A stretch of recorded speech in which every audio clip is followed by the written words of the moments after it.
I'm Chris Pearson, and I want to talk about property taxes today. Ever since I've been in Montpelier, and I'm in my 5th term in the House, people have been clamoring about property taxes.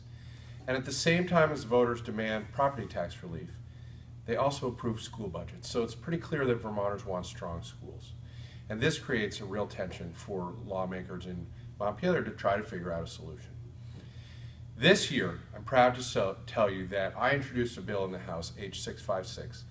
We had over 30 sponsors, and a similar bill was in the Senate, that we think comes up with a solution. And the solution has to do with income sensitivity. This chart here represents how we pay for our schools today. This is your income, very wealthy Vermonters here, most of us live down here. The blue line is the percentage of your income that goes towards your school property taxes. Now, this is what we would call a regressive pattern. So the very wealthy are paying about 0.5% of their income to schools, and the rest of us are paying up around 3%. This orange line is income sensitivity.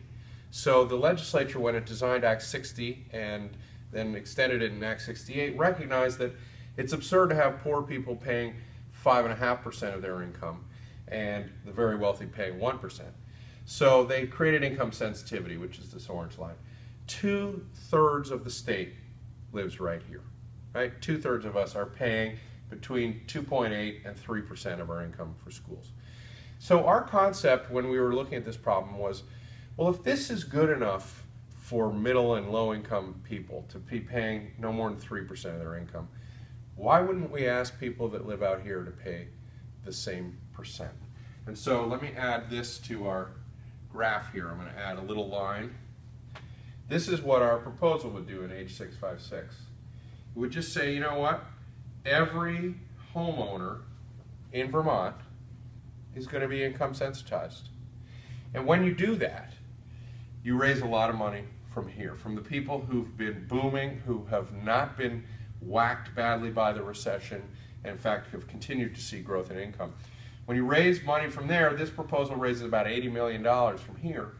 It allows you to give back to everybody.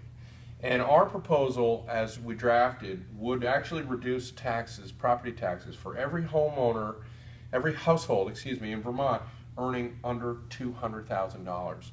As much as a $500 discount, a $500 reduction in your property taxes. I'm proud to tell you last week, Governor Shumlin signed a bill that asks the tax department and the joint fiscal staff, the fiscal staff of the legislature and the legal staff, to model what this could look like, so that in January 2017, when the legislature comes back into session, we can dig into this and hopefully finally provide property tax relief for Vermonters that they've been screaming for decades, and keep our schools really strong.